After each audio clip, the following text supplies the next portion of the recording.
दोस्तों आदाब अर्ज़ है। मैं अनीस अहमद ख़ान। गुजरात में जो हुआ, मोरबी में जो पुल गिरा है, झूले वाले पुल जो था, जिसको वायर ब्रिज भी कहते हैं, अब उस पर पूरी तरीके से सियासत गरमा गई है क्योंकि इलेक्शन होने वाले हैं वहाँ पर।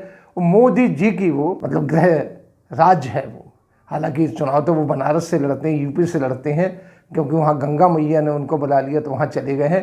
लेकिन अभी तक गुजरात का साथ वो हरदम देते हैं, वहाँ देखने के लिए भी पहुँचे हैं। वो जो जाना भी चाहिए, इतनी बड़ी हादसा हुआ है कि जिसमें तकरीबन अभी तक अगर ऑफिशियल फिगर देखी जाए तो 135 लोग 135 लोग मारे गए, जिसमें 50 मासूम बच्चे भी शामिल हैं। ये लोग अपने जान से हाथ धो गए। किस लिए, किसकी वजह से, इसकी पूछताछ नहीं हो रही है। मोदी जी गए वहाँ पर, तो अस्पताल जहाँ पर एडमिट है घायल, उसकी साफ़ सफाई करके उसको चाक चौबंद करके चमचमाया गया, क्योंकि मोदी जी उसके अंदर आने वाले थे देखने के लिए।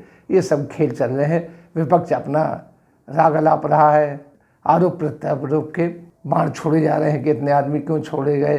गोदी मीडिया अपनी तरफ से लगा हुआ है बचाने के लिए। गोदी मीडिया कह रहा है कि इतने बच्चे थे, वो झूल रहे थे, चूँकि इस वजह से झूलने से ये पुल टूट गया।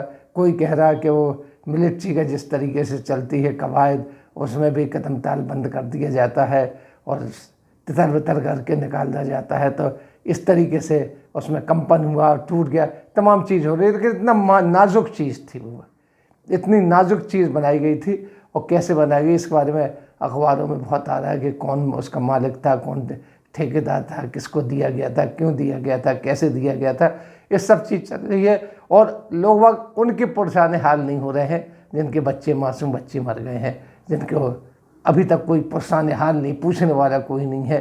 कितने लापता है उनको पूछने वाला नहीं है। लोग वह तस्वीरें लेके अपने घूम रहे हैं। वहीं जो माछू नदी के ऊपर बना हुआ था, माछू नदी की एक खासियत है कि उसके नीचे नुकीले पत्थर है। अगर ऊपर से आदमी गिरेगा तो पत्थरों में बिद के यानी मर जाएगा, उसकी डेथ ज़रूर हो जाएगी। लेकिन अब अगर आंकड़ों को देखा जाए, लेटेस्ट जो अभी हाल की खबर है, तो अगर आंकड़ों को देखा जाए तो अब उसमें बचाने का मामला शुरू हो गया है। जिम्मेदार जो लोगों को बचाने का काम शुरू हो गया है। सोमवार को पुलिस ने इस केस के जिन 9 लोगों को गिरफ्तार किया है, ज़रा देखने वाली बात है, जिन 9 लोगों को गिरफ्तार किया है उनमें ओरेवा के 2 मैनेजर हैं, 2 मजदूर हैं, 3 सिक्योरिटी गार्ड हैं और 2 टिकट क्लर्क शामिल हैं। ये लोग, इन लोगों को गिरफ्तार किया गया जिम्मेदारी के लिए। और पुलिस की जो FIR है उसमें पुल का ऑपरेट करके पैसे कमाने वाले ओरेवा कंपनी का ही जिक्र नहीं है। जिस कंपनी ने किया उसका जिक्र नहीं है। ना रेनोवेशन में काम करने वाली देव प्रकाश सॉल्यूशन का नाम है इसमें। पुल की निगरानी की जिम्मेदारी मोरावी नगर पालिका की इंजीनियर्स की थी, उनका भी इसमें नाम नहीं है। यानी केवल छोटे कर्मचारी जो ज़्यादातर डेली बेसिस के होते हैं उनका नाम है, उनको गिरफ्तार कर लिया गया है। और सरकार ने अपनी पीठ थपथपाना शुरू कर दी है कि हमने देखी कितनी जल्दी जांच शुरू की, 7 घंटे के अंदर जांच शुरू की और ख़त्म कर दी, इतने लोगों को गिरफ्तार कर लिए और दोषी को हमने पकड़ लिया। ये दोषी हैं, ये डेली बेसिस के हैं।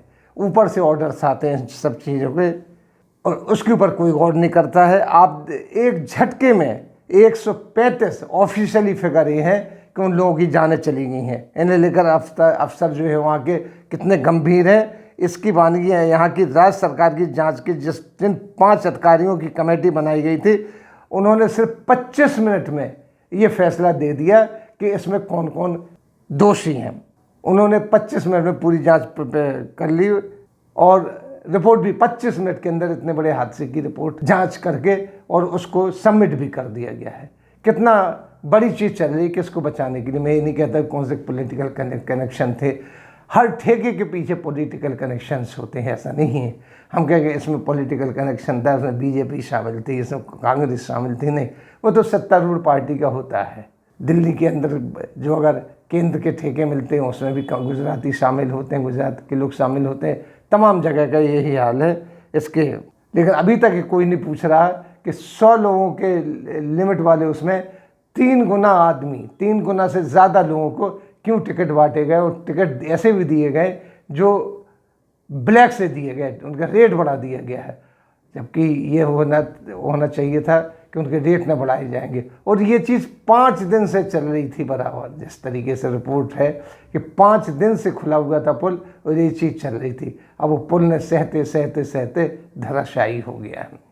अब उस पर लीपापोती शुरू हो गई है, गिरफ्तारियां भी हो गई हैं, उनको सज़ा हो जाएगी क्योंकि ऐसे लोग हैं उनको कोई पूछने वाला नहीं है।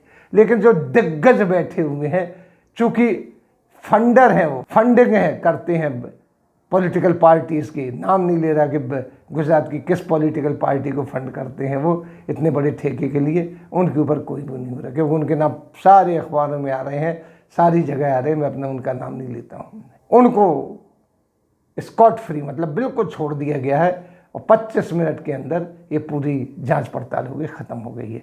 कहने का मतलब ये है कि इतना बड़ा हादसा जिसमें तकरीबन 50 मासूमों से भी ज़्यादा की जान गई है और 135 ऑफिशियल फिगर है उनकी जानें गई हैं। ये कोई मामूली हादसा नहीं है, इसको बड़े हल्के में लिया जा रहा है। इसकी इंक्वायरी होना चाहिए कि इसको इतना हल्के में क्यों लिया जा रहा है। प्रधानमंत्री वहाँ पहुँचे, संवेदनाएं दे रहे हैं, सब कुछ कर रहे हैं और कह रहे हैं कि आज इसकी गहराई से जांच होगी। जांच तो हो गई, प्रधानमंत्री जी इसके ऊपर कीजिए कुछ, आपका गृह राज्य है। हालांकि आप इसको छोड़ के जा चुके हैं लेकिन फिर भी आपका गृह राज्य है। इसी के साथ हम आपसे लेते हैं विदा। अगले अंक में फिर हाजिर होंगे, तब तक के लिए दीजिए हमें इजाज़त।